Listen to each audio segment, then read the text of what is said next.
Assalamualaikum warahmatullahi wabarakatuh. Waalaikumsalam warahmatullahi wabarakatuh. Alhamdulillahirabbil alamin. Kita berjumpa lagi teman-teman bersama saya Pak Nur Huda dan guru kita Ustadz Rafiul Hafid. Assalamualaikum Ustadz. Waalaikumsalam warahmatullahi wabarakatuh Pak Nur Huda. Alhamdulillah ini sehat semua Ustadz ya. Alhamdulillah sehat alfiah. Baiklah teman-teman, kita akan melanjutkan lagi obrolan kita yang kemarin Pak. Kalau kemarin kita sudah membahas syarat rukun dan berbagai macam hal terkait fikih-fikih tentang nikah. Pada kesempatan kali ini kita akan membahas lagi tentang, nah ini penting teman-teman ya, hak-hak seorang istri itu apa saja, kewajibannya juga apa saja, juga suami kewajibannya apa saja, hak-haknya seperti apa. Kemudian setelah menikah itu hubungan kita dengan orang tua ini seperti apa. Nah inilah yang nanti akan kita mintakan penjelasan, paparan dari Pak Rafiul Hafid. Nah langsung saja kepada beliau. Monggo Pak. Baik, terima kasih Pak Nur Huda. Assalamualaikum warahmatullahi wabarakatuh. Assalamualaikum. Pemirsa, teman-temanku dimanapun berada, kita berlanjut lagi Pak Huda. Oke, siap Pak. Di ngopi ya, ngobrol pintar. Kali ini ada kopinya teman-teman. Ngobrol pintar, ini sponsor dari Sekasik.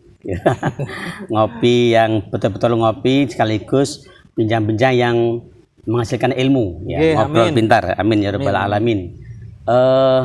Pemirsa yang saya hormati, bahwa ketika ikatan nikah itu dibangun ya, ada kesepakatan anak manusia laki dan perempuan sudah mengikat janji lewat akdu nikah itu, maka timbullah namanya hak dan kewajiban ya, baik haknya istri kewajiban suami, kewajiban suami haknya istri.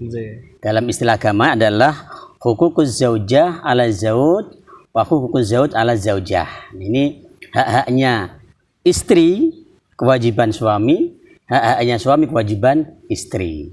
Ketika ini sudah berada dalam mahligai rumah tangga, maka masing-masing harus bersama-sama bagaimana menunaikan hak itu. Nah, di antaranya yang harus ditunaikan oleh seorang suami ialah wa'ashiru hunna bil ma'ruf. Ini perintah Al-Quran. Pergaulilah istrimu secara baik, ma'ruf.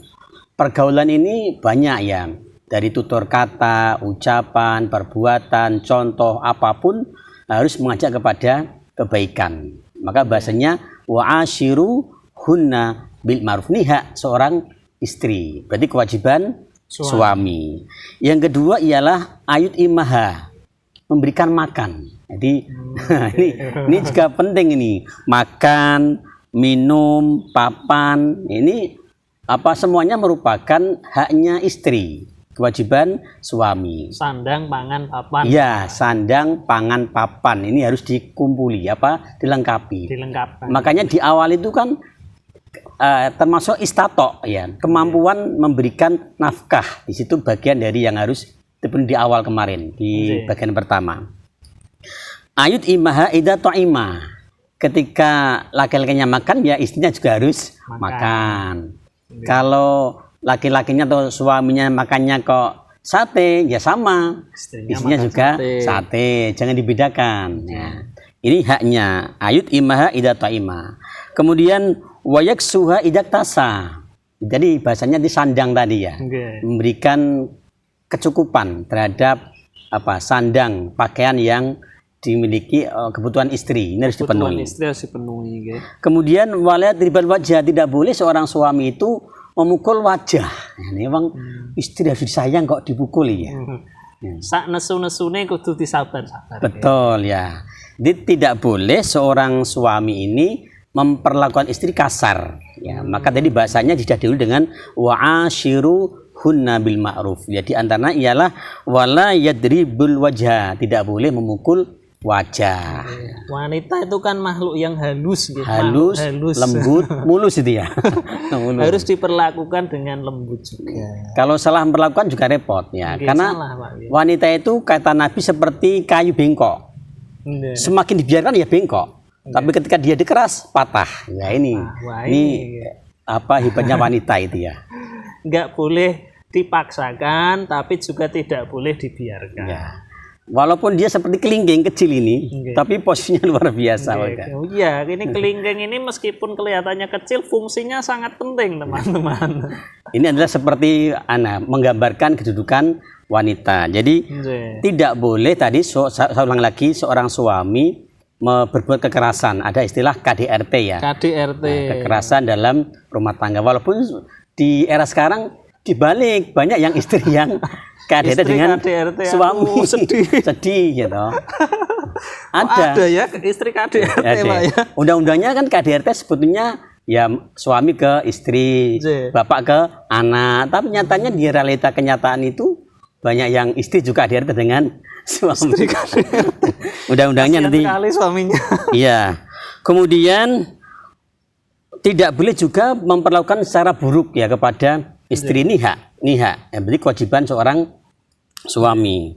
Tidak boleh juga walayah juro, ngenengke Pak udah. Ngenengke. Wah, itu sakit sekali. Sakit sekali. Jadi ketika istri nusus itu misalnya keluar rumah tidak pamit ya, itu nanti bisa dikatakan sebagai nusus. Nusus itu nanti seorang suami boleh tidak ngumpuli istrinya.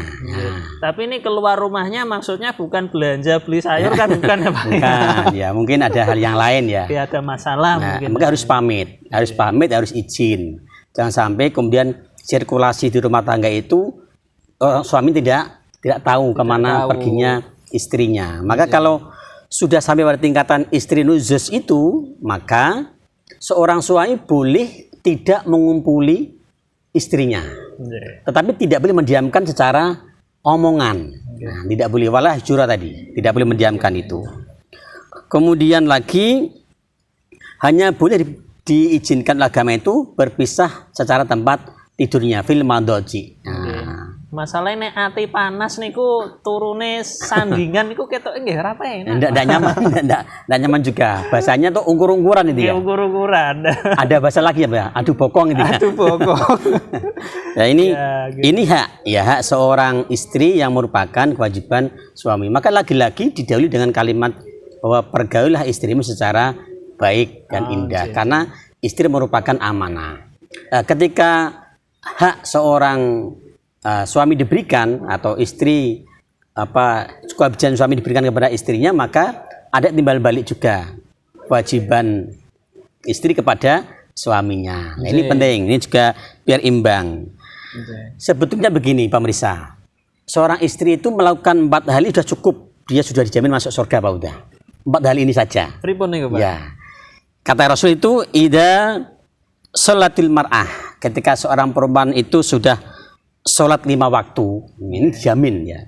Sholatnya sudah bagus, kemudian wasomat syahruha, puasanya Ramadan bagus, kemudian wahafidat farja, menjaga kehormatan sudah bagus. Ini yang keempat, yang paling berat udah. Apa itu? Wa ta'at zaujaha. Maka kata Rasul, udkhulil jannah, silahkan masuk surga. Min ayyi ababil jannah, dari pintu surga manapun. Apa syaratnya nanti? 4 saja ini. Sholat 5 waktu, kemudian puasa Ramadan, kemudian menjaga kehormatannya, dan yang keempat taat kepada suaminya. Ini yang paling berat, yang keempat Pak udah. Ya, biasanya ya pemirsa ya, istri itu taat kalau tanggal muda. Tanggal muda taat, uangnya tipis kembali berkurang taatnya. Ini tipe sana ya, tipe sana. Ya. Manusiawi. Jadi ketika tanggal muda taatnya luar biasa. Begitu semakin kesini tanggal tua tidak taat lagi. Ini jangan. Saya malah mau ketawa. Iya. Ini bukan tipe itu. Jadi sebetulnya ketika perempuan mampu melakukan 4 hal ini sudah masuk surga, dijamin. Udkhulil jannah min ayyi ababil jannah. Silakan masuk surga dari pintu manapun yang kamu suka. Caranya tadi sholat 5 waktu, puasa Ramadan, menjaga kehormatan dan taat kepada suaminya. Tetapi gini Pak Uda, ternyata ketika Nabi Isra Mi'raj itu, ketika Nabi melihat surga, banyak yang orang miskin. Banyak orang miskin. Miskin. Ketika Nabi melihat ke neraka, banyak wanita. Aduh, banyak perempuan. Allah. Ya, pemirsa. Apa ketika ditanyakan sama Rasul, ternyata penyebabnya adalah banyak perempuan yang tidak taat kepada suaminya. Maka taat ini sulit luar biasa. Nah, ini kalau kita kaitkan dengan muasyarah tadi, ini bagian dari kewajiban yang harus istri berikan kepada suaminya. Ini padahal hak seorang suami, kewajiban istri. Kemudian lagi di dalam Ukudul Ijen maupun Qurratul Uyun, di pemirsa, disinggung beberapa kewajiban istri Pak Uda. Yaitu yajibu alal mar'ah dawamul haya. Wajib bagi seorang perempuan, istri ya, itu melanggengkan rasa malu. Kapan itu? Ya, duisin. Kapan itu? Ketika di depan suaminya. Masa seorang istri makan dengan suaminya dengan apa, kecap itu ya. Dengan kecap misalnya, duduknya sambil apa, tidak sopan, itu kan tidak etis itu ya.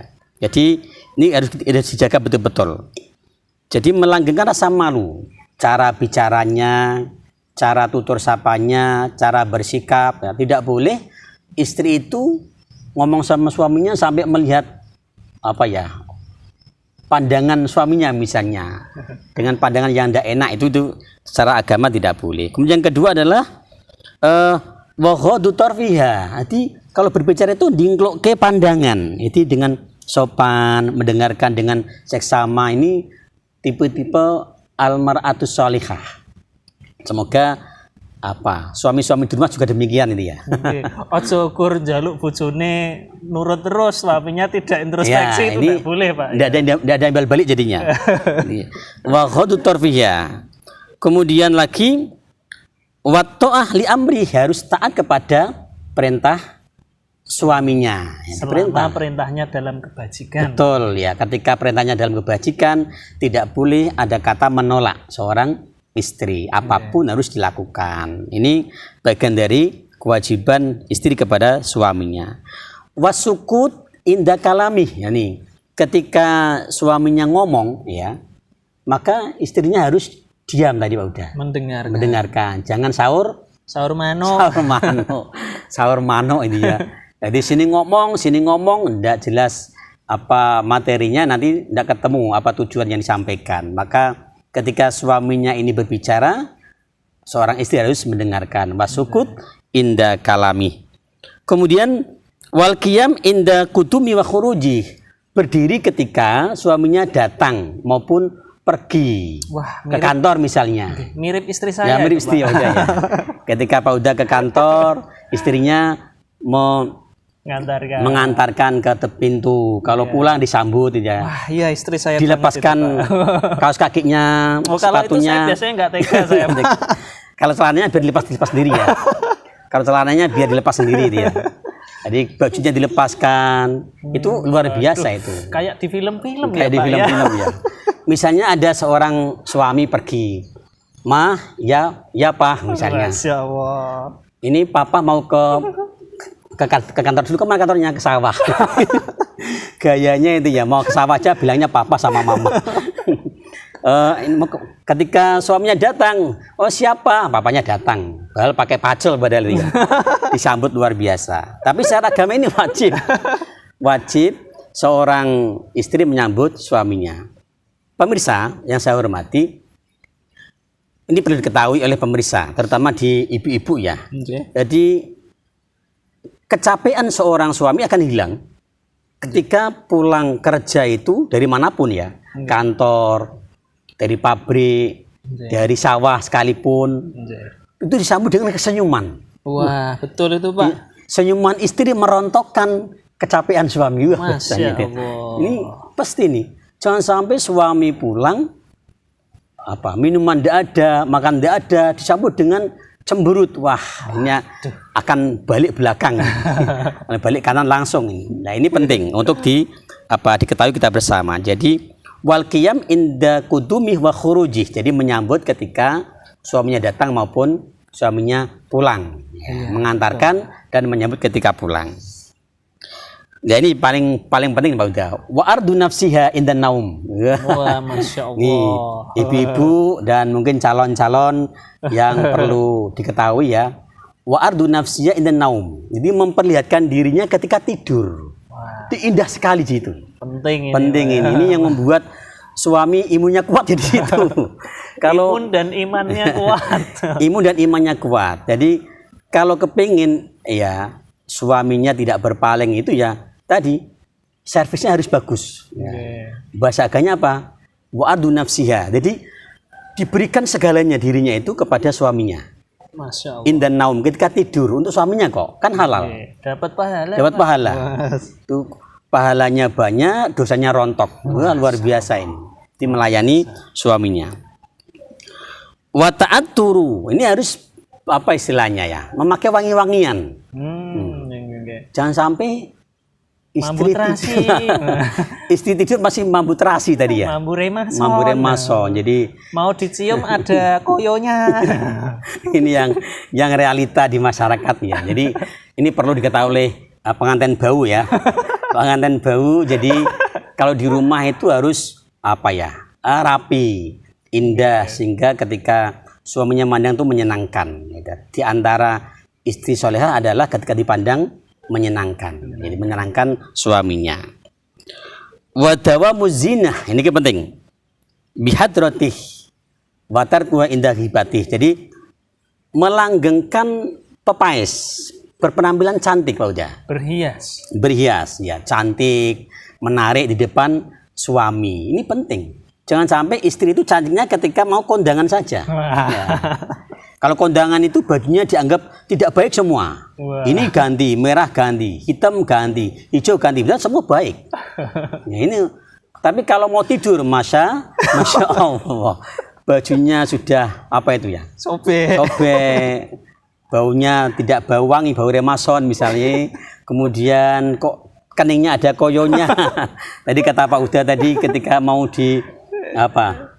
Takobaloh Mau dicium, nyium koyo. Cium itu cium koyo gitu. Ini hal-hal sepele sungguhnya Pak Uda. Hal sepele tetapi membuat rumah tangga menjadi harmonis dan itu bagian dari ibadah. Ini tuntunan agama. Jadi wadawa muzina melanggengkan pepaes keindahan. Ini perlu diketahui kita semuanya bahwa ketika seorang istri di rumah apa adanya, begitu dia pergi indah, cantik, menarik, itu kan yang mendapatkan keindahan orang lain. Mungkin apa ya, supir-supir di sana, mungkin apa ya orang lain lah. Jadi ini perlu dirubah sekarang, dirubah perilaku itu. Ini video ini dalam rangka bagaimana kita berbuat baik, bagaimana mewujudkan wa'ashiruhunna bil ma'ruf dan memberikan hak-hak terbaik kepada pasangannya. Gitu Pak Uda. Dan juga hal-hal tersebut seperti berhias, berkata yang baik, menyambut, ini pun juga berlaku bagi suami juga ya Pak ya. Ya betul, Dalam betul. artian suami pun di depan istri juga penampilannya baik, tutur katanya juga baik. Itu juga tentu saja ada keseimbangan lah, ya. Nah kemudian Pak, ini yang juga tidak kalah penting Pak. Kalau orang sudah menikah, itu terus kewajiban terhadap orang tua kandungnya sendiri itu seperti apa? Terhadap mertua itu seperti apa, Pak? Ya, tadi ada kewajiban hak suami istri ya. Sekarang kepada mertua atau kepada orang lain. Jadi ketika seorang laki-laki sudah menikah, maka grid pertama kewajibannya adalah kepada Allah Ta'ala. Kalau seorang perempuan sudah menikah dipinang oleh suami, maka grid pertamanya berpindah dari taat kepada orang tuanya, grid pertama kepada suaminya.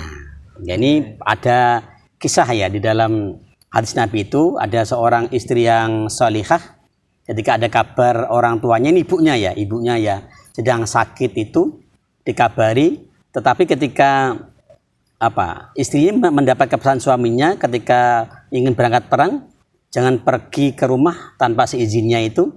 Ternyata ini menjadi pegangan istri. Walaupun itu ada kabar ibunya sakit parah, kemudian sampai ada kabar lagi ibunya meninggal, tetap dia tidak mau menjenguk itu. Ternyata ketika dilaporkan sama Rasulullah membenarkan sikap seorang istri solehah tadi, bahwa justru dengan ketaatan dia dengan pesan suaminya itu menyebabkan orang tuanya mendapatkan ampunan Allah Ta'ala. Jadi grade pertama di situ, karena dia taat dengan suaminya. Taat dengan suami itu menyebabkan menjadi wasilah ya, menjadi sababiyah bahwa dosa orang tuanya diampuni Allah Ta'ala. Ini grade pertama. Jadi artinya apa? Bahwa ketaatan ini berpindah dari kepada orang tuanya kepada suaminya. Bagi suami tetap sama, Orang tua kita ada 3 ya. Ada orang tua yang melahirkan, bapak ibu, gitu. Orang tua yang beri ilmu, guru kita.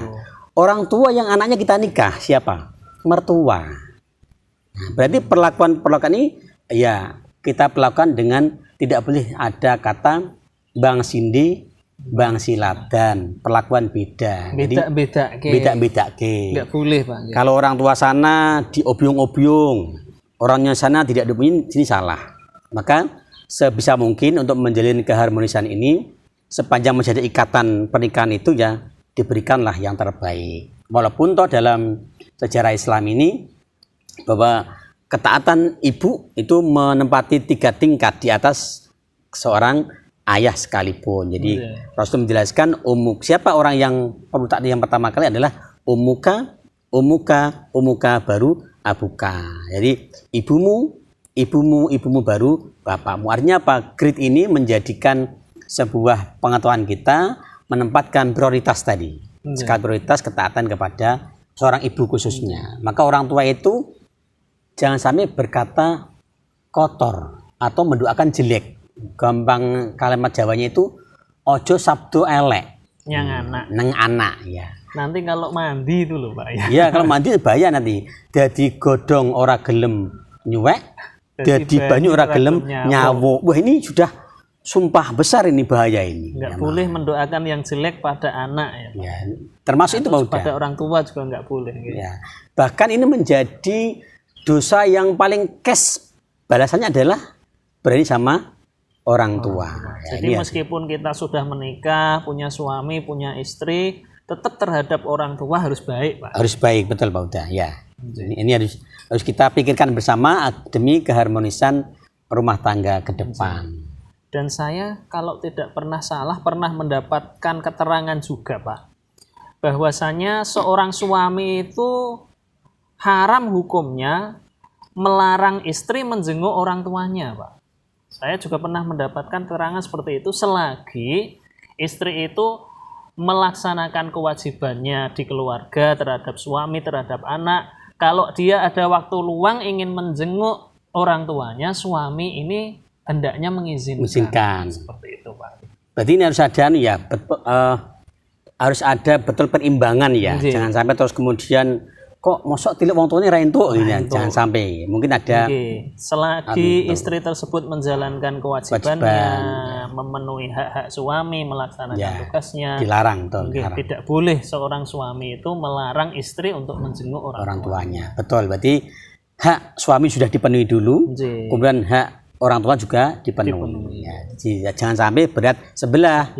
Hanya kewajiban orang tua yang diberikan, kewajiban suami disepelekan. Ini yang mungkin atau sebaliknya. Ini yang tidak boleh. Tidak boleh. Ya, betul.